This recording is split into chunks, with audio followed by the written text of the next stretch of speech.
بسم اللہ الرحمن الرحیم۔ السلام علیکم ورحمۃ اللہ۔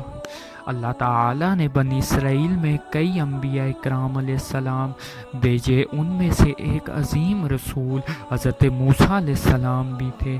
قرآن حکیم میں نبی کریم علیہ السلام کے بعد حضرت موسیٰ علیہ السلام کا ذکر تمام انبیاء اکرام علیہ السلام میں سب سے زیادہ ہے۔ حضرت موسیٰ علیہ السلام کا تعلق بنی اسرائیل سے تھا۔ حضرت ابراہیم علیہ السلام کے پوتے حضرت یعقوب علیہ السلام کا لقب اسرائیل تھا، جس کا مطلب ہے اللہ کا بندہ۔ اللہ نے حضرت یعقوب علیہ السلام کو 12 بیٹے عطا فرمائے۔ ان بیٹوں کی اولادوں سے 12 قبیلے بنے جو بنی اسرائیل کہلائے۔ بنی اسرائیل فلسطین کے رہنے والے تھے۔ وہ اللہ کی بڑی محبوب قوم تھی جس پر اللہ نے بے شمار احسانات فرمائے، لیکن بنی اسرائیل اللہ کی نافرمانی اور ناشکری کرتی رہی۔ حضرت یعقوب علیہ السلام کے 12 بیٹوں میں ایک حضرت یوسف علیہ السلام بھی تھے، جنہیں اللہ نے مصر میں ایک بڑا مقام عطا فرمایا تھا۔ حضرت یوسف علیہ السلام نے اپنے والد، بھائیوں اور سب گھر والوں کو مصر بلوایا۔ اس طرح بنی اسرائیل فلسطین سے مصر آ کر آباد ہو گئے۔ بنی اسرائیل مصر میں کئی سال تک عیش و آرام سے حکومت کرتے رہے۔ حضرت یوسف علیہ السلام کے انتقال کے کئی سال بعد مصر کے رہنے والے قبطیوں نے بغاوت کی اور فرعون کو بادشاہ بنا کر بنی اسرائیل کو اپنا غلام بنا لیا۔ فرعون اس مظلوم قوم پر ظلم اٹھاتا اور ان سے جانوروں کی طرح کام لیتا تھا۔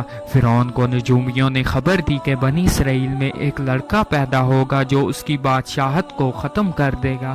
اس وجہ سے فرعون نے بنی اسرائیل کے لڑکوں کو قتل کرنے اور لڑکیوں کو زندہ چھوڑ دینے کا حکم دیا۔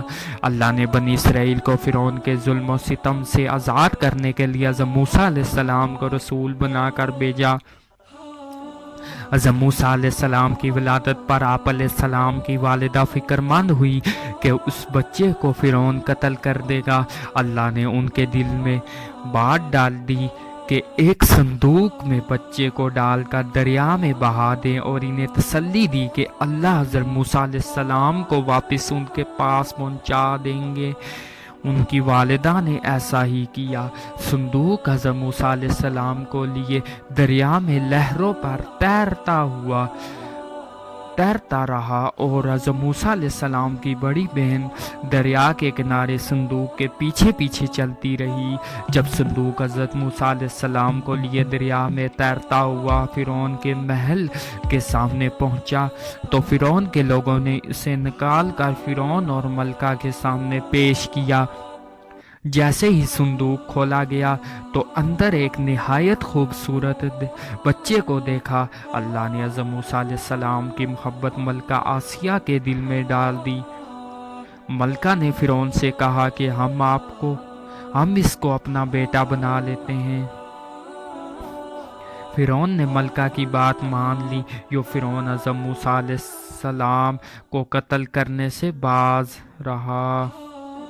حضرت موسیٰ علیہ السلام کو دودھ پلانے کے لیے کئی دائیوں کو بلایا گیا، لیکن حضرت موسیٰ علیہ السلام نے کسی بھی دائی کا دودھ نہیں پیا۔ حضرت موسیٰ علیہ السلام کی بہن جو یہ سب حال دیکھ رہی تھی، انہوں نے درخواست کی کہ میں ایک ایسی عورت کو جانتی ہوں جو کہ اس بچے کو دودھ پلا سکے گی۔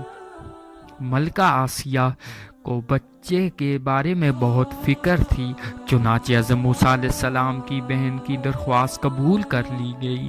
حضرت موسیٰ علیہ السلام کی بہن اپنی والدہ کو لے کر محل میں آ گئی۔ جب حضرت موسیٰ علیہ السلام کی والدہ نے انہیں دودھ پلانا شروع کیا تو حضرت موسیٰ علیہ السلام دودھ پینے لگے۔ یہ دیکھ کر ملکہ کو اطمینان ہو گیا۔ حضرت موسیٰ علیہ السلام کی والدہ حضرت موسیٰ علیہ السلام کو دودھ پلانے پر مقرر کر دی گئی۔ اس طرح اللہ نے حضرت موسیٰ علیہ السلام کو ان کی والدہ کی گود میں دوبارہ پہنچا کر حضرت موسیٰ علیہ السلام کی پرورش کا اہتمام فرمایا۔